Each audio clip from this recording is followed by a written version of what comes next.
Glencairn Museum was built between 1928 and 1939 by craftspeople hired by Raymond and Mildred Pitcairn. It looks like a medieval castle, but it was actually the private home of the Pitcairns and their 9 children. Now it's a museum with ancient artifacts and religious art from around the world. In this series, we're going to be talking about life in medieval Europe, a period of history that lasted from about 500 CE to 1500 CE.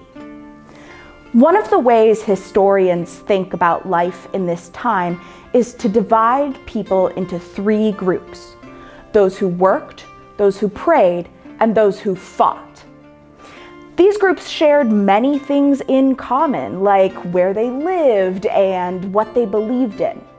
However, there are also key differences between them, often because of the roles that they were assigned in society. Some people were born into tremendous wealth and lived privileged, safe lives. Other people were born into poverty and struggled to provide for themselves and their families. Life was different for different groups of people, and the reasons for that were rarely fair. Let's talk about this object, a medieval book full of music and words for songs and chants. It was made in Spain in the 16th century or the 1500s. Why would a book need to be so big? It's as big as the entire table that it's on. Hundreds of years ago, when this book was made, monks would gather around it and stand and sing together.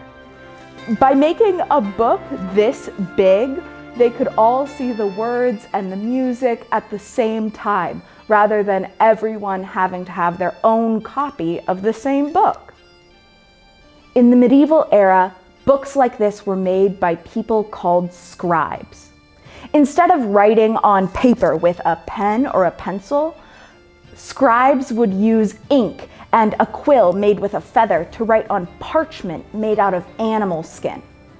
Once a scribe was done writing, an illustrator would illustrate the text and create beautiful pictures using colorful inks. These inks were made from natural materials like stone and plants and even insects.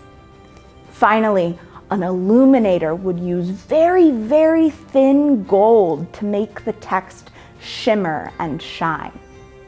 Not all medieval books were this big. Some were very, very small.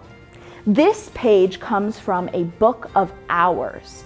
You can see that it's very small. It has small lines of black and red text and beautiful green vines curving in the margins.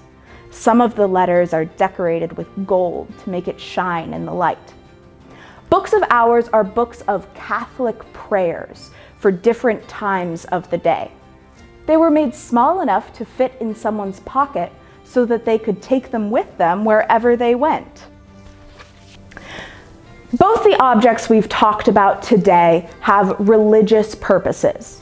One is full of religious prayers and one is full of religious songs. This is one of the places where dividing people into different groups gets a little bit complicated and can be a confusing way to look at history. Scribes are people who worked, but they're also people who prayed.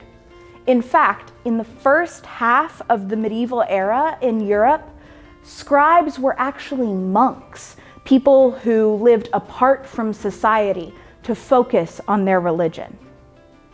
Thanks so much for joining me to talk about life as a scribe in medieval Europe.